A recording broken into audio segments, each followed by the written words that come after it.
Notre méditation se trouve dans le livre de Jérémie, chapitre 33. Jérémie, chapitre 33 dit: la parole de l'Éternel fut adressée à Jérémie une seconde fois en ces mots pendant qu'il était encore enfermé dans la cour de la prison. Ainsi parle l'Éternel qui fait ces choses, l'Éternel qui fait ces choses, l'Éternel qui les conçoit et les exécute, lui dont le nom est l'Éternel. Invoque-moi et je te répondrai. Je t'annoncerai des grandes choses, des choses cachées que tu ne connais pas. Car ainsi parle l'Éternel, le Dieu d'Israël, sur les maisons de cette ville et sur les maisons des rois de Juda, qui seront abattus par les terrasses et par l'épée. Quand on s'avancera pour combattre des Chaldéens et qu'elles seront remplies des cadavres des hommes que je frapperai dans ma colère et dans ma fureur, et à cause de la méchanceté desquelles je cacherai ma face à cette maison. Donc nous lisons dans Jérémie chapitre 33, à partir du verset 1 à 5. Ici ce matin, la parole de Dieu nous dit que Jérémie était encore dans la cour de la prison. Et la parole de Dieu lui fut adressée ainsi. Et la parole de Dieu fut adressée à Jérémie alors qu'il était dans la cour de la prison. Il n'était même pas encore délivré. Jérémie n'était pas hors de la prison. Jérémie n'était pas encore libre de ses mouvements. Jérémie n'était pas encore libre. Mais dans ce lieu incarcéral, Dieu lui parle. Dieu s'adresse à Jérémie. Amen. Pour dire que notre Dieu n'a pas de limites. Souvent, nous pensons que dans des circonstances où nous nous trouvons, Dieu ne peut pas nous utiliser, Dieu ne peut pas se manifester dans telle condition de notre vie. Non, Dieu peut se manifester où il veut au travers de nous, quand il veut, où que nous nous trouvions. Il est capable de se manifester.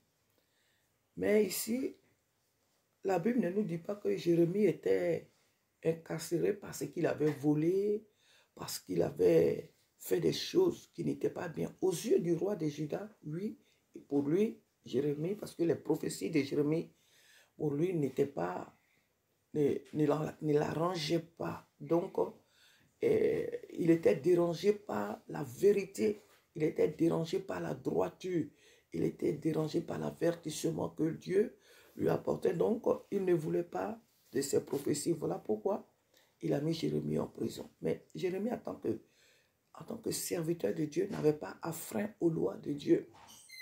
Voilà pourquoi, où il se trouvait, où les hommes l'avaient mis, Dieu pouvait lui parler. Jérémie restait toujours dans cette communion avec Dieu.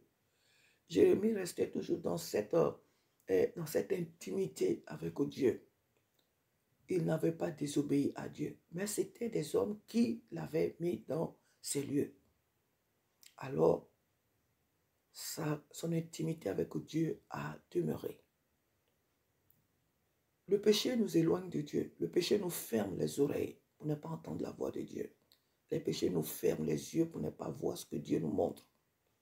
Jérémie ici n'avait pas frein la loi de Dieu. Il était seulement un instrument qui dérangeait Judas, qui dérangeait les autorités. Et voilà pourquoi on l'avait jeté en prison. Mais vis-à-vis de Dieu lui-même, Jérémie était toujours dans cette intimité avec lui.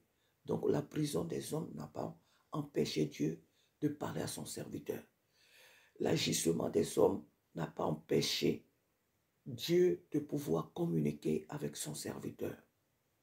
Nous devons savoir que lorsque nous gardons notre intimité avec Dieu, lorsque nous gardons la crainte de Dieu, peu importe les circonstances dans lesquelles nous pouvons traverser, si nous gardons notre intégrité, notre crainte de Dieu, le Seigneur nous utilisera toujours.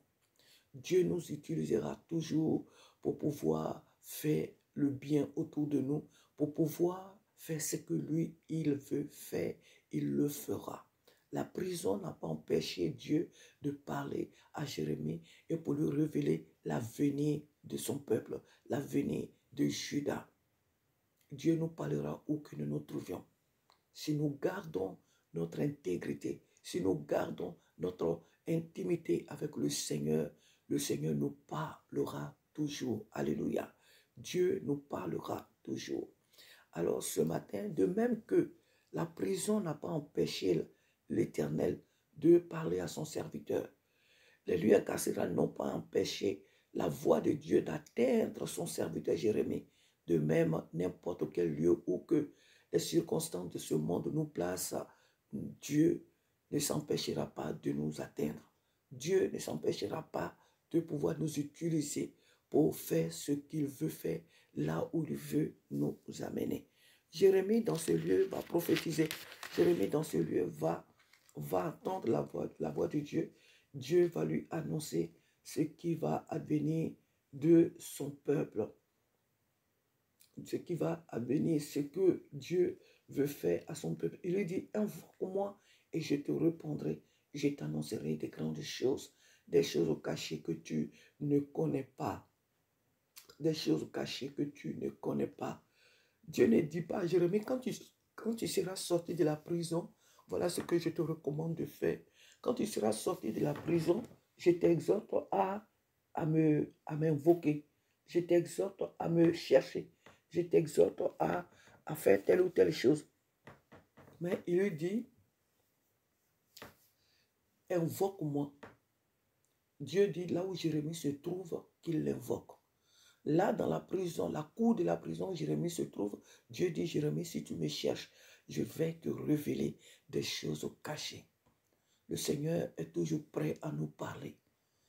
Peu importe les épreuves que nous pouvons traverser, peu importe les difficultés que nous pouvons traverser, Dieu est toujours disposé. L'Esprit de Dieu est toujours disposé à nous donner des révélations, à nous parler.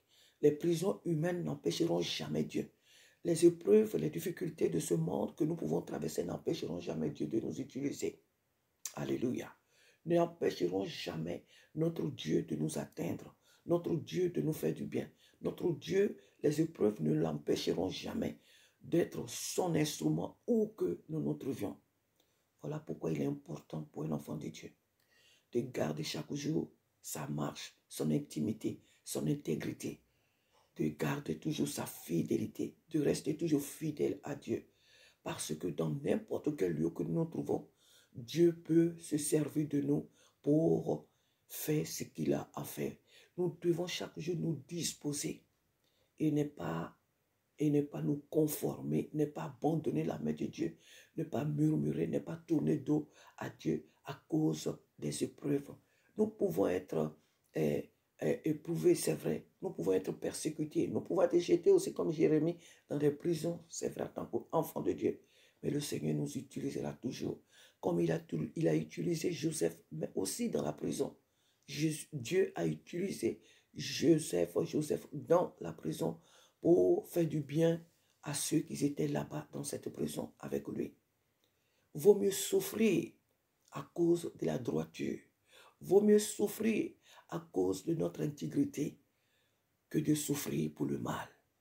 Parce que si nous souffrons à cause de l'intégrité, nous serons toujours heureux. Dieu sera toujours fier de nous. Dieu nous utilisera toujours pour sa gloire. Alléluia. Donc il est important que l'enfant de Dieu traverse des moments difficiles à cause de sa droiture, à cause de sa crainte pour Dieu. Le monde nous persécutera, c'est vrai. Mais il est encore beaucoup mieux. Il est encore vraiment mieux de souffrir à cause de notre droiture, à cause de notre intégrité, à cause de notre fidélité à Dieu, que de souffrir à cause du péché. Parce que si nous souffrons, si nous allons dans des prisons, si les hommes nous envoient dans des prisons à cause du péché, à cause de notre infidélité à Dieu, je pense que là, nous n'entendrons pas la voix de Dieu, nous ne serons pas utiles à Dieu. Alléluia, nous ne serons pas utiles à Dieu. Alors ce matin, que Dieu nous aide à garder notre intégrité, notre intimité, notre fidélité à Dieu. Alors là où nous nous trouvons, Dieu fera toujours son œuvre au travers de nous. Dieu se manifestera toujours pour faire du bien autour de nous. Dieu nous utilisera toujours pour glorifier, pour élever son nom. Amen. Et ici, ce matin, gardons nos regards sur le Seigneur, quoi qu'il advienne dans nos vies. Gardons nos regards sur le Seigneur. Nous voyons beaucoup de choses aujourd'hui dans nos vies, ou je peux dire autour de nous. Gardons vraiment notre intégrité avec le Seigneur, afin d'être les instruments de Dieu là où nous allons, là les épreuves que nous pouvons traverser, les circonstances dans lesquelles nous pouvons nous trouver. Si nous gardons notre intimité avec le Seigneur, Dieu nous utilisera toujours. Et rien ne peut aussi empêcher un enfant de Dieu de prier, peu importe les circonstances. Ici, Dieu encourage Jérémie de l'invoquer. Dieu encourage Jérémie à ne pas baisser les bras, à ne pas pleurer, à ne pas s'apitoyer sur lui, mais à l'invoquer. À l'invoquer. Alors, que les épreuves ne nous empêchent pas d'invoquer Dieu. Que les difficultés dans lesquelles nous nous trouvons ne nous empêchent pas, ne nous fermons pas la bouche. Parce qu'au milieu même des épreuves, Dieu, nous serons toujours les instruments de Dieu pour glorifier le nom du Seigneur et pour faire du bien là où Dieu nous envoie. Que les difficultés ne nous ferment pas la bouche. Jérémie était dans la cour de la prison. Il n'était pas libre et Dieu voulait que Jérémie l'invoque. Dieu veut toujours que nous l'invoquons. Ne regardons pas aux circonstances, ne regardons pas aux problèmes de nos vies, ne regardons pas à tout ce qui se passe autour de nous. Invoquons le Seigneur, que nos bouches ne se taisent pas, que les épreuves ne nous ferment pas la bouche, que les circonstances dans lesquelles difficiles que nous traversons ne nous ferment jamais, jamais la bouche. Car le Seigneur Dieu pouvait dire, Jésus pouvait dire, je bâtirai mon église et les portes du séjour des morts ne prévaudront point contre elle. Nous sommes l'église du Seigneur, qu'aucune preuve ne nous ferme la bouche. Car là où nous nous trouvons, Dieu veut toujours se glorifier. Dieu veut toujours se révéler. Peu importe les lieux d'épreuves, des difficultés auxquelles nous pouvons nous trouver, le Seigneur veut toujours se servir de nous pour glorifier son nom. Alléluia. Que Dieu nous bénisse ce matin. Soyons les instruments de Dieu où que nous nous trouvions. Soyons les instruments de Dieu. Mais dans un premier lieu, gardons notre intimité, gardons notre intégrité, gardons notre crainte pour Dieu afin d'être les instruments de Dieu partout où nous nous trouvions. Amen. Amen. Que le nom du Seigneur ce matin soit glorifié.